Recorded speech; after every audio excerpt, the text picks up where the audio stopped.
Crônicas do Amanhecer. Por Feijão, Centro Espírita Allan Kardec de Balneário Gaivota. Balneário Gaivota, 18 de março de 2025. Jesus foi ao inferno? O que diz a antiga crença cristã? Parte 1.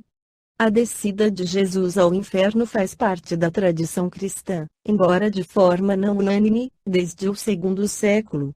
De acordo com essa crença, após a morte por crucifixão e antes de sua ressurreição, ele teria ido a este lugar mítico e libertado os mortos que ali estariam. Por este entendimento, anteriormente a isso todos os que haviam morrido estavam nesse local. Somente após essa descida de Jesus é que houve a reorganização do espaço pós-vida para que apenas os maus fossem ao inferno. Mas toda essa interpretação é cheia de camadas. Incorpora a tradição judaica, as mitologias grega e romana, textos bíblicos, uma oração de origem milenar, o credo repetido em missas e cultos cristãos, escritos apócrifos.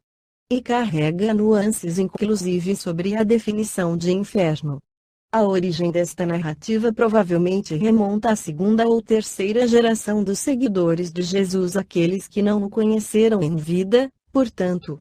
Segundo pesquisadores, os primeiros seguidores não se preocupavam com o pós-morte, pois acreditavam que a volta triunfal de Jesus para instituir o prometido reino de Deus ocorreria ainda com eles vivos. A crença no pós-morte como algo individual, ir para o céu ou para o inferno, se tornou mais forte a partir do século II, afirma a BBC News Brasil o teólogo e cientista da religião Marcelo da Silva Carneiro, pesquisador do cristianismo primitivo e professor na Universidade Metodista de São Paulo, UMESP. Isso aconteceu porque os primeiros cristãos, no século I, tinham a firme crença de que a volta de Jesus seria imediata e mundial, ou seja, eles nem chegariam a morrer. Mas isso não aconteceu. As gerações foram passando e os cristãos precisaram ajustar seu discurso sobre o fim, senão cairiam em descrédito, acrescenta ele. A solução foi desenvolver a crença sobre o céu e o inferno, como lugares para onde a pessoa iria após a morte. O Evangelho de Nicodemos, a mais detalhada e completa fonte dessa narrativa, é um texto conhecido como Evangelho de Nicodemos, um texto apócrifo que leva esse nome porque supostamente teria sido redigido por um personagem contemporâneo de Jesus, o fariseu Nicodemos, que o teria defendido no julgamento e se encarregado de sepultá-lo. Sabe-se, contudo, que a redação do texto é posterior. No livro Evangelhos Apócrifos Gregos e Latinos, uma edição traduzida e comentada pelo professor Frederico Lourenço, da Universidade de Coimbra, afirma-se que não é possível datar com segurança este documento, mas que provavelmente ele foi composto entre o século IV e V. Contudo, antes de merecer o registro, era uma história que circulava. A origem do relato é incerta, mas tudo indica que o texto registra crenças comuns aos primeiros cristãos, de que Jesus teria libertado todos os mortos do inferno, diz Carneiro. No livro O Céu e o Inferno, Allan Kardec esclarece que o inferno cristão imita o inferno pagão. O inferno dos pagãos, descrito e dramatizado pelos poetas, foi o modelo mais grandioso do gênero, perpetuou-se no dos cristãos, o qual teve, também, seus panegiristas poéticos. Comparando-os, encontram-se neles, exceto os nomes e algumas variantes nos detalhes, inúmeras analogias. Num e noutro o fogo material é a base dos tormentos, porque é o símbolo dos mais cruéis sofrimentos. Mas, coisa estranha, os cristãos, em muitos pontos, exageraram o inferno dos pagãos.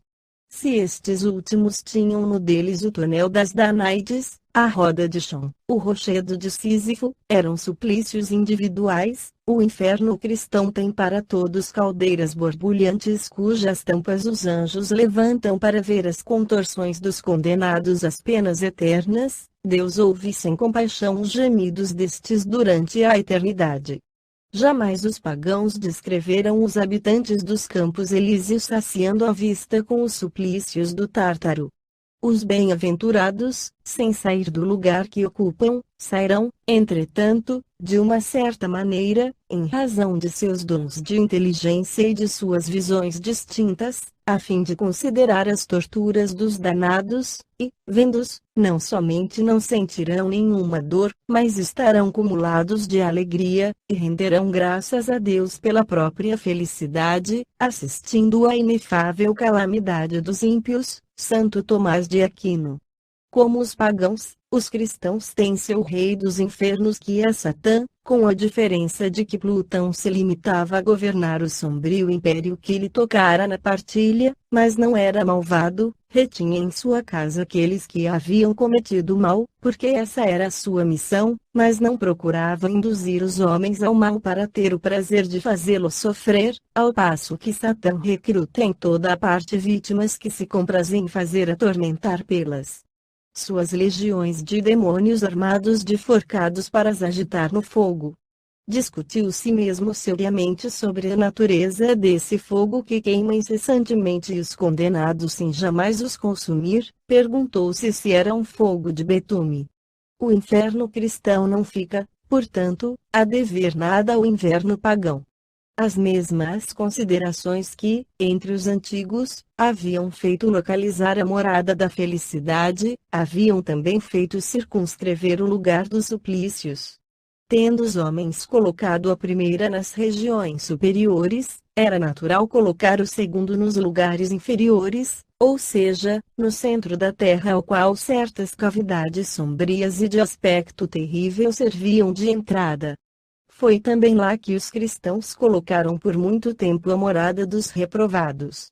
Notemos ainda sobre este assunto outra analogia. O inverno dos pagãos encerrava de um lado os campos elíseos e do outro o Tártaro, o Olimpo, morada dos deuses e dos homens divinizados, ficava nas regiões superiores. Segundo a carta do Evangelho, Jesus desceu aos infernos, ou seja, aos lugares baixos, para daí tirar as almas dos justos que aguardavam sua vinda. Os infernos não eram, então, unicamente um lugar de suplício, como entre os pagãos, eles estavam também nos lugares baixos. Assim como o Olimpo, a morada dos anjos e dos santos era nos lugares elevados, colocaram-no além do céu das estrelas que se acreditava limitado. Esta mistura das ideias pagãs e das ideias cristãs nada tem que deva surpreender. Jesus não podia subitamente destruir crenças enraizadas, faltavam aos homens os conhecimentos necessários para conceber o infinito do espaço e o número infinito dos mundos. A Terra era para eles o centro do universo, não lhe conheciam nem a forma nem a estrutura interna, tudo era para eles limitado a seu ponto de vista, suas noções do futuro não se podiam estender além de seus conhecimentos. Jesus achava-se então na impossibilidade de iniciá-los no verdadeiro estado das coisas, mas, por outro lado, não querendo sancionar por sua autoridade os preconceitos vigentes, ele se absteve, deixando ao tempo o cuidado de retificar as ideias. Limitou-se a falar vagamente da vida bem-aventurada e dos castigos que aguardam os culpados, mas em nenhum lugar, em seus ensinamentos, se encontra o quadro dos suplícios corporais dos quais os cristãos fizeram um artigo de fé. Eis como as ideias do inferno pagão se perpetuaram até os nossos dias. Foi precisa a difusão das luzes nos tempos modernos, e o desenvolvimento geral da inteligência humana para lhes fazer justiça. Mas então, como nada de positivo substitui as ideias preconcebidas, ao longo período de uma crença cega sucedeu, como transição, o período de incredulidade, ao qual a nova revelação vem por um termo. Era preciso demolir antes de reconstruir, pois é mais fácil fazer aceitar ideias justas àqueles que não creem em nada, porque eles sentem que lhes falta algo, do que aos que têm uma fé robusta no que é absurdo. Pela localização do céu e do inferno, as religiões cristãs foram levadas a admitir para as almas apenas duas situações extremas, a felicidade perfeita e o sofrimento absoluto. O purgatório não é mais do que uma posição intermediária e momentânea, a saída da qual elas passam sem transição à morada dos bem-aventurados. Não poderia ser de outra forma segundo a crença na determinação definitiva do destino da alma depois da morte. Se não há senão duas moradas, a dos eleitos e a dos reprovados, não se podem admitir vários graus em cada uma sem admitir a possibilidade de galgá-los, e, por conseguinte, o progresso. Ora, se há progresso, não há destino definitivo; se há destino definitivo, não há progresso. Jesus resolve a questão quando diz: há muitas moradas na casa de meu Pai. Esta foi a crônica do amanhecer de 18 de março de 2025. Por Alfredo Feijão Lopes.